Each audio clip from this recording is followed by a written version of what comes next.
The topic that I don't want to talk about, and I'm going to preempt everything I want to talk about it, because I guess I do want to talk about it at this point. Y'all,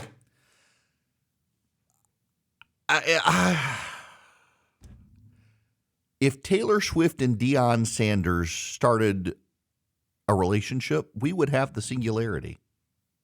It is remarkable within sports media. So Deion Sanders, the famous player, becomes the coach. He goes to Colorado and has all the buzz, all the big buzz, and then loses. And suddenly everybody turns and there's Taylor Swift dating Travis Kelce of the Kansas City Chiefs, and it's everywhere. Even the NFL, for Pete's sake, its Twitter profile page now, its masthead picture is Taylor Swift reaction shots from football games. Now, last night, the Kansas City Chiefs played the Jets. The Jets were not favored in any way, shape, or form. And yet it was a 3-point game. It was closer than it should have been.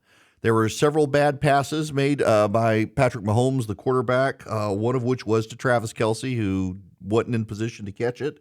And the media is already today saying, is Kansas City cursed by Taylor Swift? Is Taylor Swift a distraction for Travis Kelce? You know, the level of this isn't even, I see somebody online saying, I can't believe conservatives are complaining about Taylor Swift. I've been to 5 concerts in my life. 3 of them are Taylor Swift. I'm perfectly fine with Taylor Swift. This isn't a political point. This is a point about the media obsessiveness with covering these sorts of things. And in fact, it's football season and more sports media coverage is about Taylor Swift dating a football player than about the freaking games. How shallow and vapid we are. And largely, here's what it is. Taylor Swift is probably the most famous woman on the planet now that Queen Elizabeth II is dead. And the only reason Queen Elizabeth II was more famous and recognizable than Taylor Swift was because she was on the coins of about half the planet. People could look at their coin and say, oh, I recognize that lady. With Taylor Swift, you got to know something about the music, and she's still probably the most recognizable face on planet Earth. So it's obvious that sports media, which wants ratings, particularly for football ratings, after the Kaepernick take a knee nonsense, they're trying to cash in on Taylor Swift's celebrity and fame by dating a football star. The downside of it is it does such a disservice to actual coverage of the football games by making it all about Taylor Swift. It was somewhat insufferable last night trying to watch that game, and every time there was a reaction shot, you knew exactly who it was going to go to. It's funny at the same time, but I mean, talk about glomming on to a celebrity. It's not her fault, by the way. It is not Taylor Swift's fault. This isn't an indictment on Taylor Swift.